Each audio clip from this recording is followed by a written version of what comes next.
हम सब ने इन्फ्लुएंसर मार्केटिंग की वो चमकदार दुनिया तो देखी ही है ना।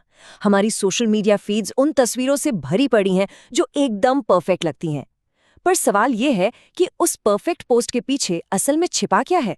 चलिए पता लगाते हैं। और देखिए, ये सब कुछ शुरू होता है इसी एहसास से। स्क्रीन के दूसरी तरफ हम सब पर इसका क्या असर पड़ता है। जैसा कि किसी ने कहा, जब हम अपनी जिंदगी की तुलना लोगों की नकली जिंदगी से करना बंद कर देते हैं तो सच में बहुत बेहतर महसूस होता है। और ये सब एक बहुत बड़ी वजह से हो रहा है। पैसा, 40 अरब डॉलर। सोचिए, ये सिर्फ एक नंबर नहीं है, ये इंस्टाग्राम के विज्ञापन से होने वाली सालाना कमाई का एक अंदाजा है। ये अपने आप में एक पूरी अर्थव्यवस्था है जो लाइक्स और फॉलो पे चलती है।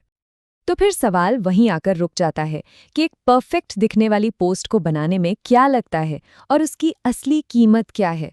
इस सवाल का जवाब हमें इस पूरी अर्थव्यवस्था की कई परतों के अंदर ले जाएगा। तो पहली परत है दिखावे के पीछे का सच, नियम, घोटाले और नकली फॉलोअर्स। आखिर इस इंडस्ट्री को कंट्रोल कौन करता है और क्या वो नियम वाकई में काम करते भी हैं? देखिए, कागज पर तो नियम बिल्कुल साफ हैं।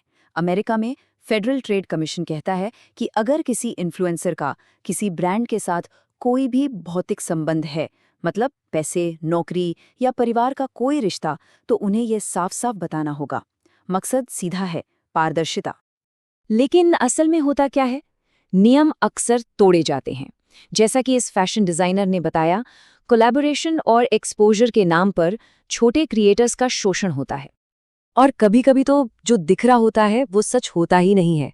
एक सर्वे में हर 4 में से एक इन्फ्लुएंसर ने ये बात मानी कि उन्होंने अपनी पहुंच ज्यादा दिखाने के लिए नकली फॉलोअर्स खरीदे हैं। और ये सिर्फ नकली फॉलोअर्स की बात नहीं है। ब्रांड बनकर क्रिएटर्स को धोखा देना, बॉट्स का इस्तेमाल करके झूठा एंगेजमेंट दिखाना और एडवांस पेमेंट या प्रोडक्ट लेकर गायब हो जाना, ये इस इंडस्ट्री का एक बहुत ही स्याह पहलू है। अब आते हैं दूसरी परत पर, जो शायद हम सब पर सबसे ज्यादा असर डालती है, हर चीज को परफेक्ट दिखाने की मनोवैज्ञानिक कीमत। ये एक जाना पहचाना सा एहसास है ना, कि एक ब्रेक के बाद जैसे ही इंस्टाग्राम पर वापस जाओ, चिंता, जलन और खुद को कम समझने की भावनाएं सब एक साथ वापस आ जाती हैं। और जब कोई उस दुनिया से बाहर निकलता है तो नतीजा, जैसा कि कोई कहता है, मानसिक स्वास्थ्य में बहुत ज्यादा सुधार हुआ। तो इस सब की जड़ में क्या है? एक बहुत पुरानी कहावत जो सोशल मीडिया पर एकदम सच हो जाती है, तुलना ही खुशी की चोर है।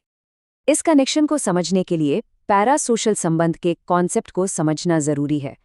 हमें ऐसा महसूस होता है कि हम उस इन्फ्लुएंसर को जानते हैं, कि वो हमारे दोस्त जैसा है, लेकिन असलियत में ये एक तरफा रिश्ता है जिसे उनके बिजनेस मॉडल को चलाने के लिए बनाया गया है। और कमाल की बात यह है कि हमारा दिमाग इस बंधन को बचाने के लिए कुछ भी कर सकता है। जब हम कोई विज्ञापन देखते हैं तो हम उसे सही ठहराते हैं, ये सोचकर कि वो हमारी मदद कर रहे हैं। ये एक बहुत ही शक्तिशाली मनोवैज्ञानिक खेल है। और अब चलिए अंतिम परत को हटाते हैं। देखते हैं कि इन्फ्लुएंसर मार्केटिंग की ये डिजिटल दुनिया असल दुनिया में क्या परिणाम ला रही है। ये हमें हॉल कल्चर तक ले आता है। ये वो वीडियोस होते हैं जहां इन्फ्लुएंसर ढेर सारी शॉपिंग करके दिखाते हैं और इस तरह वो बहुत ज्यादा खरीदारी को बढ़ावा देते हैं। और इसका नतीजा, हॉल कल्चर से चलने वाली फास्ट फैशन इंडस्ट्री अकेले ही दुनिया के 10% कार्बन उत्सर्जन के लिए जिम्मेदार है। ये पर्यावरण पर एक बहुत बहुत बड़ा असर है। और ये रास्ता बिल्कुल साफ है। इन्फ्लुएंसर्स हॉल को प्रमोट करते हैं, फॉलोअर्स ज्यादा खरीदारी करते हैं, सिंथेटिक कपड़ों का उत्पादन बढ़ता है और आखिर में ये कपड़े कचरे के ढेर और हमारे महासागरों में पहुंच जाते हैं। हमारे ज्यादातर कपड़े यानी लगभग 72% पेट्रोलियम से बने सिंथेटिक फाइबर से बनते हैं और इन कपड़ों को पूरी तरह से खत्म होने में 200 साल तक लग सकते हैं। और मामला सिर्फ पर्यावरण तक ही नहीं रुका है। शीन जैसे ब्रांड, जो इन्फ्लुएंसर हॉल के लिए बहुत मशहूर है, उन पर आधुनिक गुलामी करवाने और श्रम कानूनों को तोड़ने जैसे गंभीर आरोप लगे हैं। तो अब इन सभी परतों को एक साथ रखकर सोचते हैं कि प्रभाव का असली मतलब क्या है और हमें इसके साथ अपने रिश्ते के बारे में फिर से सोचने की जरूरत क्यों है। तो एक परफेक्ट पोस्ट की असली कीमत क्या हुई, ये नियमों के उल्लंघन से शुरू होती है, हमारे मानसिक स्वास्थ्य पर असर डालती है और पर्यावरण की तबाही से लेकर सप्लाई चेन में काम करने वाले श्रमिकों के शोषण तक जाती है। यहाँ एक बहुत बड़ा प्रस्ताव सामने आता है।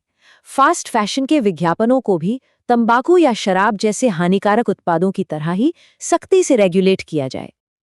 और ये हमें एक अंतिम सवाल पर छोड़ जाता है, अगर हर पोस्ट में उसकी असली कीमत यानी ये सब कुछ शामिल हो, तो क्या उसे फिर भी लाइक किया जाएगा?